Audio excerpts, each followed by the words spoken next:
Let's learn more uses of at. The previous video हमने बात करी थी कि at को यूज़ करते हैं लोकेशन और टाइम के लिए. इस वीडियो में वी विल लर्न कि हम लोग at को डायरेक्शन के लिए, एब्स्ट्रैक्ट सिचुएशंस के लिए और डिसीजन मेकिंग के लिए कैसे यूज़ कर सकते हैं. So let us begin. The first one is for direction. Direction का मतलब होता है दिशा, पर यहाँ पर हम लोग बात करेंगे पॉइंट ऑफ फोकस की. इट मीन्स जब एट डायरेक्शन के लिए यूज़ होता है तो वो इंडिविजुअल को इनकरेज करता है उस तरफ देखने के लिए, मतलब एक पर्टिकुलर जगह पर अपना ध्यान केंद्रित करने के लिए.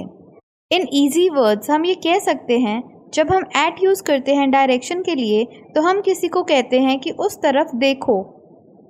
Let's learn this with examples. The first one is look at the stars. यहाँ पर एट यूज़ हुआ है स्टार्स को दिखाने के लिए, मतलब कोई पर्सन बोल रहा है कि स्टार्स की तरफ देखो. अगर हम इसको यहाँ पर इजी लैंग्वेज में समझें तो एट का इस्तेमाल एक स्पेसिफिक फोकस पॉइंट को दिखाता है. ये बताता है कि हमें किसी चीज़ पर ध्यान देना है, यानी स्टार्स पर.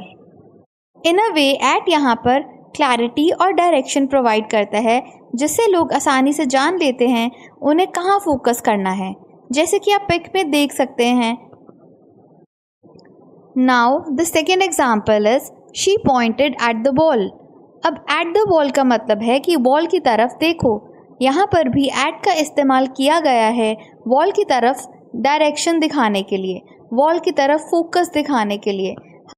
इन अ वे दीवार पर हो सकता है कोई पोस्टर हो या कोई आर्ट वर्क हो जो हाईलाइट करने की कोशिश करी जा रही है, या वैसे ही किसी को कहा जा रहा है कि दीवार की तरफ देखो. सो किसी डायरेक्शन में ध्यान फोकस करवाने को एट यूज़ कर सकते हैं. The third example for this could be he stared at the screen. इसका मतलब है कि उसने स्क्रीन की तरफ देखा. यहाँ एट दिखाता है कि एक इंसान किस तरफ देख रहा है, कि उसका फोकस स्क्रीन की तरफ है और वो उस तरफ देख रहा है. इन अ वे हम एट को हिंदी में पर कह सकते हैं कि उसका ध्यान स्क्रीन पर है. इन अ वे यहाँ पर भी एट सब्जेक्ट जो एक पर्सन है और ऑब्जेक्ट एक स्क्रीन है, उसमें एक रिश्ता बनाता है, एक लिंक बनाता है. तो इन शॉर्ट एट का मतलब है पर.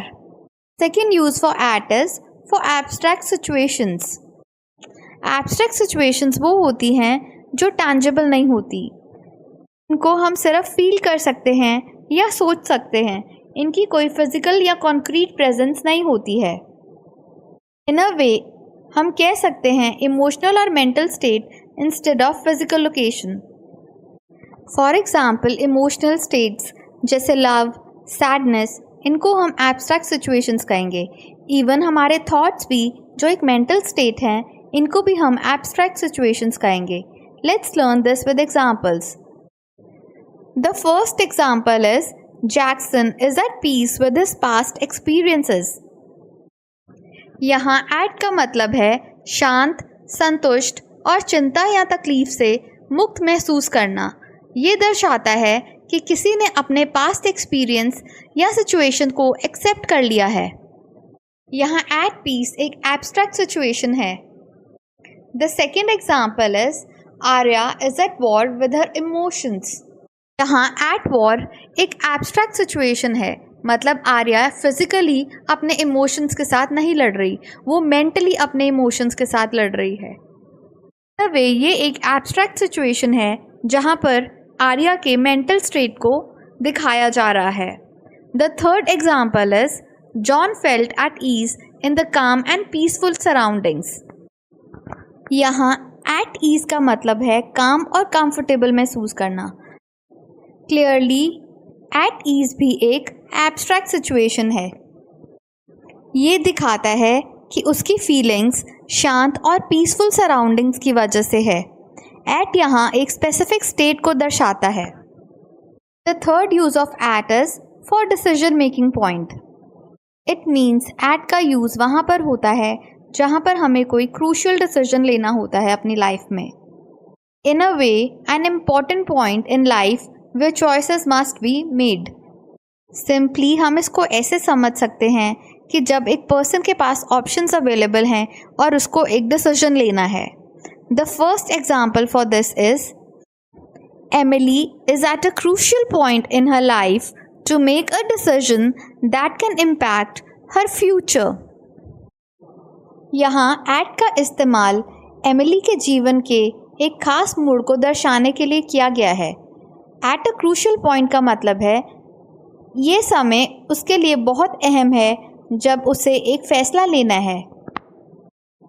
इट मीन्स एट यहाँ पर हाईलाइट करता है कि ये मोमेंट उसके फ्यूचर पर बहुत बड़ा असर डाल सकता है।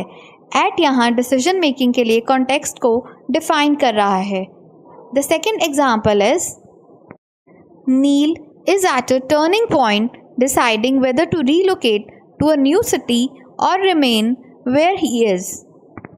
यहाँ एट अ टर्निंग पॉइंट का मतलब है ऐसी स्थिति या समय जब नील की ज़िंदगी में एक बड़ा बदलाव आने वाला है। इट मीन्स उसके पास 2 ऑप्शंस अवेलेबल हैं, न्यू सिटी में जाना या अपनी सिटी में रहना। ये डिसीजन मेकिंग पॉइंट है, इसीलिए यहाँ एट का यूज़ हुआ है। इट इज़ पॉसिबल नील को न्यू सिटी में नई जॉब मिल रही है या वो पर्सनल रीजंस के लिए नई सिटी में जाना चाहता है, लेकिन वो डिसाइड कर रहा है कि वो न्यू सिटी में जाए या अपनी सिटी में ही रहे, मतलब वो जहाँ है वहाँ पर ही रहे। So we can use at here. More examples for using at are, the first one is at a crossroads. ये वो टाइम है जब हमें कई ऑप्शंस में से एक फैसला लेना होता है। The second one is at an important junction. ये वो टाइम है जब हमें ज़िंदगी के एक मोड़ पर फैसला लेना होता है, ये एक महत्वपूर्ण मोड़ होता है। The third one is at a moment of truth. वो मोड़ होता है जब हमें सच्चाई का सामना करना होता है और एक टफ डिसीजन लेना होता है अपनी ज़िंदगी में। सो इन शॉर्ट हम डिसीजन मेकिंग के लिए एट यूज़ कर सकते हैं। That's all for now everyone. I hope you like my video. If you like it please give it a thumbs up. Please subscribe to my channel and stay tuned for more English lessons. Also in comments please tell me अगर आपको किसी specific topic पर कोई video चाहिए तो। ऐसे ही आपके साथ वैल्यूएबल टिप्स और एक्सरसाइजेस शेयर करती रहूँगी। Bye for now.